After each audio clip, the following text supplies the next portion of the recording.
Hey, hi, hello, welcome or welcome back to my channel. My name is Shannon. How you doing? Nice to meet you. I hope you're doing so very well. Today I am cold, so I have a jumper and a dressing gown on because it's just not warming up in Scotland. Like the weather, we're still getting like snow and rain, and it's just cold and miserable, which I would say that I'm like not quite a summer gal, more like autumn when it's still warm enough to go out in a jumper and be comfortable, but not cold enough that I have to layer. Today, I am bringing you my most anticipated for the months of April, May, and June. This is a very condensed down list. I do have more that I am interested in, but only the ones that I see myself reading this year have made this list. I've tried to be a bit more realistic this year. Last year, I had about 60 most anticipated releases that I wanted to get to throughout the whole year. That didn't happen. I don't even think I got to a quarter of them. This year, I'm making it a very organized most anticipated so that you can see what I'm looking forward to, but also I can tell from this list the ones that I will be reading. So, without further ado, let's get into it. I have my handy dandy notebook, and if I look down, that is why. The first book I have here is This Delicious Death by Kayla Cottenham. This is coming out on the 25th of April. This is a YA horror, and this is one of my pre orders for this year. In this, we follow four friends that go to a music festival and they have a cooler of human organs. 3 years ago, the melting Arctic permafrost released a pathogen of unknown origin into the atmosphere, causing a small percentage of people to undergo a transformation, known as the Hollowing. They become intolerant to normal food and are only able to get sustenance through human flesh. And I believe in this story, we follow this group of friends who are at a music festival and they get drugged by the meat, maybe, and all chaos breaks loose, I guess. I am so interested in this. It's like modern day zombie. It's like a zombie that can think, speak, and act like a human while also have to eat flesh and brains to be, well, organs, I guess. A brain's an organ, right? So like it's like a modern day zombie horror. I'm in, I'm down. I just I don't know how it's gonna do in the YA category because I would love this to go like gory, but I don't think it's gonna do that. But I will say that my mind has changed a little because I read Cloud in a Cornfield 1 and 2 at the start of this year, and that went into a lot more gory detail than I thought a YA horror would. So I'm hoping that this one does too, just because I think that it will make such a punch of an impact to this story. But I'm happy to read this. It's a pre order. I'm excited. The next book, also coming out on the 25th, is Happy Place by Emily Henry. I've told myself I'm not allowed to buy this until I read Book Lovers by Emily Henry because that was on my 2022 anticipated releases and I still haven't read it. It's also now on my self destruct to force me to read it so I can potentially buy this one. In this one, we follow a couple who broke up months ago and they pretend to still be together for their annual week long vacation with their best friends. I mean, lovers that are no longer lovers pretend to be lovers to fool their friends for a whole week long vacation. I'm down. That sounds chaotic. It sounds funny. And I hope this is like a rom com kind of. They realize they're good together after they pretend to be together again. Like, hopefully, I don't know, but it sounds fun. I'm invested. In a similar vein to Happy Place by Emily Henry, I have The Only Survivors by Megan Miranda. I already own a book by this author, um, All the Missing Girls. So I'm not allowed to buy this new release until I read that one. I feel like this is a good way for me to have something to achieve in order to reward myself with the new release, but also it means that I'm making my way through the books that I already own before jumping into an author's new book. So in The Only Survivors, that comes out on the 11th, we follow a group of former classmates who reunite to mark the 10th anniversary of a tragic accident, only to have one survivor disappear. I really enjoy this trope where you take a look at something from the present that takes place in the past, especially if it follows like a group of friends. One example is The It Girl by Ruth Ware. I really enjoyed that. I know mm, In My Dreams I Hold a Knife does this. It's a very common theme among thrillers recently, or maybe it has been for a while. I've just discovered it recently. And I feel like I really enjoy stories like that, so I have hopes I will enjoy this one. But first, I need to read the books I own from this author. Jump in right into May. We have I'm Not Supposed to Be in the Dark by Rhys M. Nielsen. This is a YA horror that will be released on the 9th. In this, we follow Aria Kiento, who sees ghosts, but her grandfather brewed a special tea and it severed the connection between her and the ghosts. And she doesn't know why her and her best friend Derek stopped talking, but he starts speaking to her again, and she doesn't think it's him. She thinks there's a ghost inside Derek, and it will take Derek's life if it doesn't find what it's searching for. So we have a girl, a woman trying to fight a ghost that's in her best friend. She sees ghosts. Like, I'm down. This sounds so good. And I want to know what happens. I want to know if Derek is actually possessed by a ghost or not. Next, here we have Court of the Undying Season. This is by A.M. Strickland. This will be out on the 16th. This is a YA fantasy, and I'm starting to see that I have quite a bit of YA on here, which is surprising considering I mostly reach for adult books now. But I'm not mad at it. It just means that I'm taking an interest in what the YA genre, age range, whatever you want to call it, is doing. But most of my most of my reads of late have been adult, so very interesting. It will be very interesting to see how I get on with the YA books. So, Court of the Undying Season follows Finn, who volunteers to take her secret love's place in the village Finding. Those who are chosen at the Finding are whisked away to a castle, Court's Heart, a vampire school where humans either succeed and become vampires or fail and spend their lives as human thralls. If they survive at all, revenge is a powerful thing to survive for. Vampires, like, I recently read A Dowry of Blood, absolutely loved it. I love this like new fresh wave of vampire stories coming out.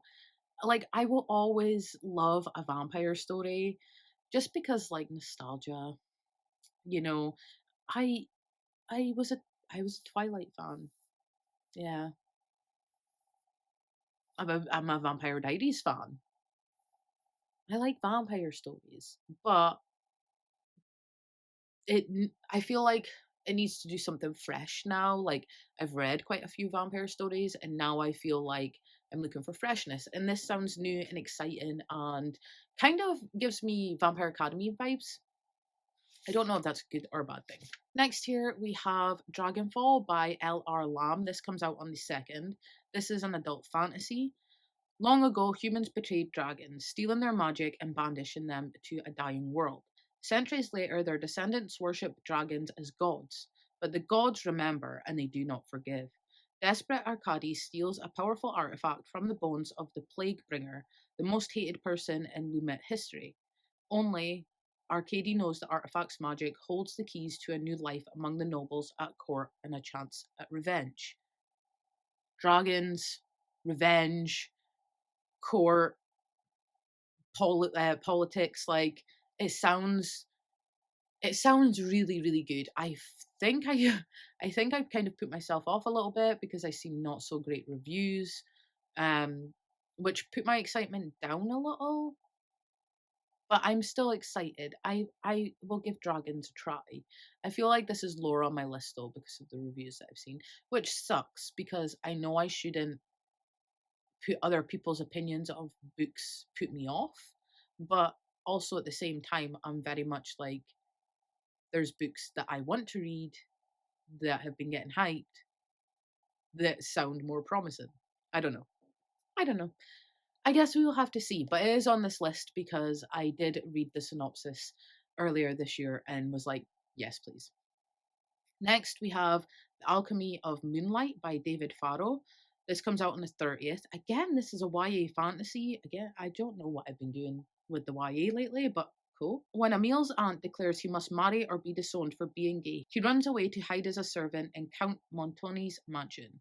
He finds a body on the estate, drawing the attention of a handsome doctor, as well as the Count's nephew Henry. Emil, Emil realizes he might have to risk his life to find the love he deserves and survive the Montoni family.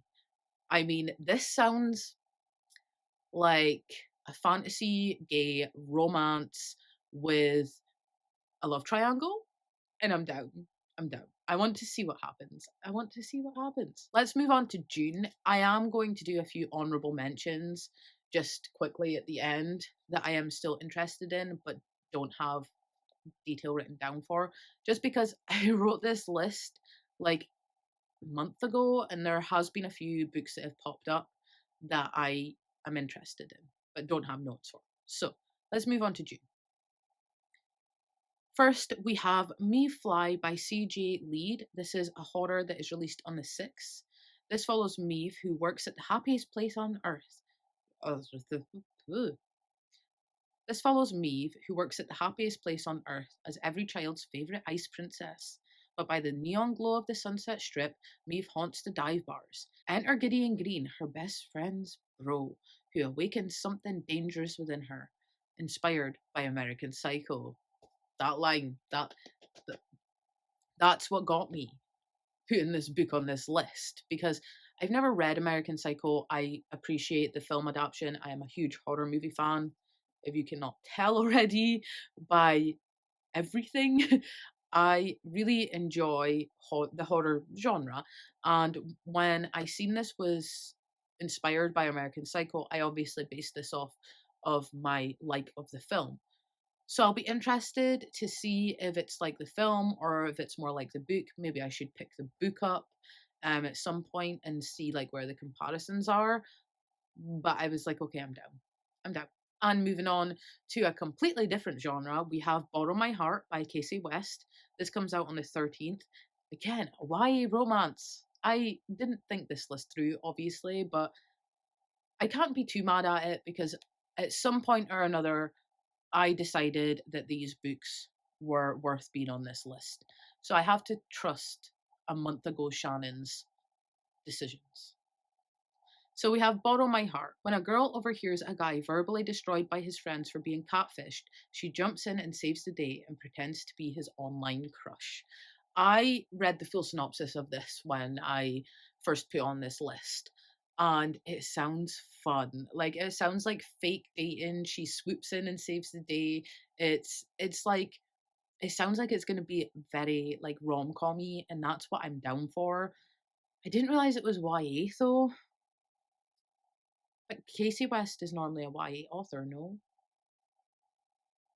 I think so. So I don't know. I've read from this author before, and that's probably why this synopsis took my interest so much, because it's an author I've enjoyed in the past, and the synopsis sounds like rom com gold. Next, we have Where Echoes Go to Die by Courtney Gold. This is a YA horror. I read, oh my goodness, Dark something. Oh, I read this author's debut last year, really enjoyed it, gave it 4 stars. I'm completely blanking on the name. It's got dark in it. I will put a cover here. This is her second book, and I am down. It says Beck Birching, a brilliant but troubled reporter, can't help herself when a letter in her mother's handwriting arrives in the mail with the words "Come find me" and a map pointing to a town called Backgravel. This town is weird, and not everyone is happy she is there. The story in this author's first book was so well done. The town really took on a vibe of its own. Like it really was well built. That's what I'm trying to say. The the town was well built, and I really think that this author can do more. And creepy setting, no idea what's going on, mystery at its heart. I'm down. I'm down. The next book I have, which is the last book I have notes for, is The Only One Left by Riley Sager. This is my pre-order for June. Can't remember, what was my pre-order for May again? I think my pre-order for May is Court of the Undying Season. March pre-order got pushed till later on in the year, so I didn't have a March pre-order. So I actually bought Dear Medusa that's up here, and I absolutely adored it. I gave it 5 stars. You should read it. The next book, which is The Only One Left by Riley Sager. This comes out on the 20th. It's a mystery thriller. I really enjoy Riley Sager's works. There's been hits, there's been brilliant hits. There's been misses, but I have hope for this one. This says Lenora Hope hung her sister with a rope, stabbed her father with a knife, took her mother's happy life. The Hope family murders shocked the Maine coast one bloody night in 1929. Now 1983, Lenora rendered mute, she taps out a sentence to her new carer, Kit McGee. It wasn't me. How that just entices you. Like, you don't even need to know anymore. That just hooked me, and I was like, okay, I'm in, Riley Sager. I am in. Let's do this. I'm cool. I'm down. Okay, so those are the ones that I have notes on. I'm going to go on to my handy dandy iPad now and bring up the ones I don't have notes on. Going into the ones I don't have notes on because I wasn't prepared enough for this video, I have In the Lives of Puppets by TJ Klune. This comes out on the 25th of April. And this is about a strange home built in the branches of a grove tree where 3 robots live. Father the inventor android Genovi, a pleasantly sadistic nurse machine, and a small vacuum desperate for love and attention. Victor Lawson, a human, lives there too. They're a family, safe and hidden. The day Vic salvages and repairs an unfamiliar android labeled Hap, he learns of a shared dark past between Hap and Geo, a past spent hunting humans. Okay. See? So, robots, humans, there might be a past where robots weren't exactly the best kind of robots. I mean, have you watched Megan lately? AI is scary, okay? I'm down for this. I don't want to know anymore. I'm quite happy to keep it a shared dark history of hunting humans. That's all I need. Sign me up. I will leave link down below on Goodreads. I have all of the books that have took my interest for this year in a list. So I will leave that link down below so that if you're interested in any of these books, you can click that link and easily add them to your own Goodreads TBR and read more about them if you would like, since I'm only given very short, concise synopsis. I'm just trying to see if I have missed anything. Okay, so there was one book that I didn't know was June, but apparently it is, which is Ruth Ware. 0 Days by Ruth Ware comes out the 20th of June. I have had middle of the road experiences with Ruth Ware. I think that It Girl is the best book I've read from this author. Everything else has been middle of the road, and I still continue reading because they're fun, fast-paced thrillers. In this one, it says it combines Mr. and Mrs. Smith with The Fugitive, about a woman in a race against time to clear her name and find her husband's murderer. I don't know how I'm going to like this. I tend to lean more towards psychological thrillers instead of action thrillers. So if anyone's going to get me interested in an action thriller, Ruth Ware could probably be the one to do that and make me have a good time doing it. So I am going to cut this video off here. I feel like I've talked about quite a few books. There is more. I will leave that list down below in case you want more books and more information. But apart from that, that is all I have for you today. Thank you so very much for watching. I hope you have a great day, great week, great weekend, whenever the hell you're watching this. Remember to stay safe, happy, and healthy, and I will see you next time. Bye.